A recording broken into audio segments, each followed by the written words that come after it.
Hello সবাইকে। কি ভাবছো? হঠাৎ আজকে আমি ভিডিওর শুরুতে চাল, ডাল এত সবজি দেখাচ্ছি কেন?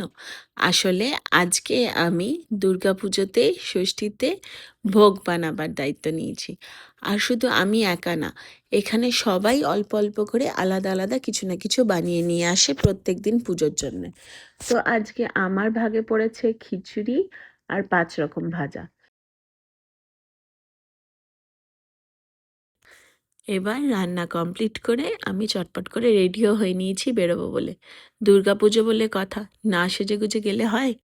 আমি তো খুব এক্সাইটেড, কারণ প্রত্যেক বছরই মানে যখন থেকেই আমরা ইন্ডিয়ার বাইরে আছি, দুর্গাপুজোতে কোনো না কোনো দিন কিছু একটা বানিয়ে নিয়ে যাই আমি। আমার বেশ ভালো লাগে সেটা। আর এই যে আসার সাথে সাথে আমার ঢাকিগুলো ঢাক বাজানোর কাজে লেগে পড়েছে।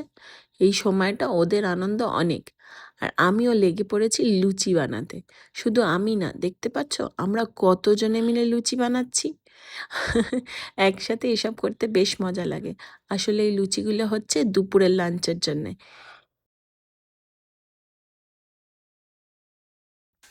আসলে আমাদের প্রবাসী বাঙালিদের দুর্গাপুজোটা একটু অন্যভাবে করতে হয়। কারণ যেই তিথি নক্ষত্র অনুযায়ী দিনগুলো কলকাতায় পুজো হয়, সেই দিনগুলোতে সবাই এখানে আমরা ছুটি পাই না। তাই জন্যে তার আগে বা পরে উইকেন্ডে আমরা দুর্গাপুজোটা সেলিব্রেট করি ৩ দিনের মধ্যে, ষষ্ঠী, সপ্তমী, অষ্টমী, নবমী আর দশমী। এখানে আলোর আড়ম্বর, বিশাল বড় প্যান্ডেল নেই, কিন্তু আমাদের সবার দুর্গাপুজোর প্রতি ভালোবাসা আছে। আমরা সবাই মিলে একসাথে নিজেরা ওই সময়টা, ওই মুহূর্তটাকে সেলিব্রেট করতে চাই।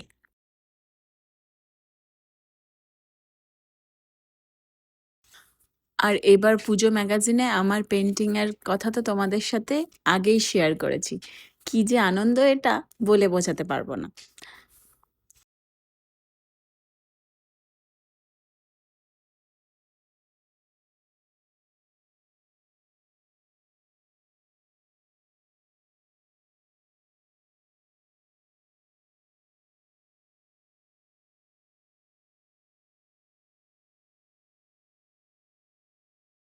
শুনেছি নাকি ভোগ দর্শনে দুর্ভোগ কাটে। সত্যি মিথ্যা জানি না, কিন্তু ভোগের একটা আলাদাই স্বাদ আছে, সেটা শুধু বাঙালিরা বুঝতে পারবে। প্রবাসী দুর্গাপুজো আর আমাদের জীবনযাত্রা নিয়ে যদি আরো নতুন নতুন গল্প শুনতে হয়, ফলো করতে ভুলবে না। আজকের মতো এইটুকুই। Bye bye.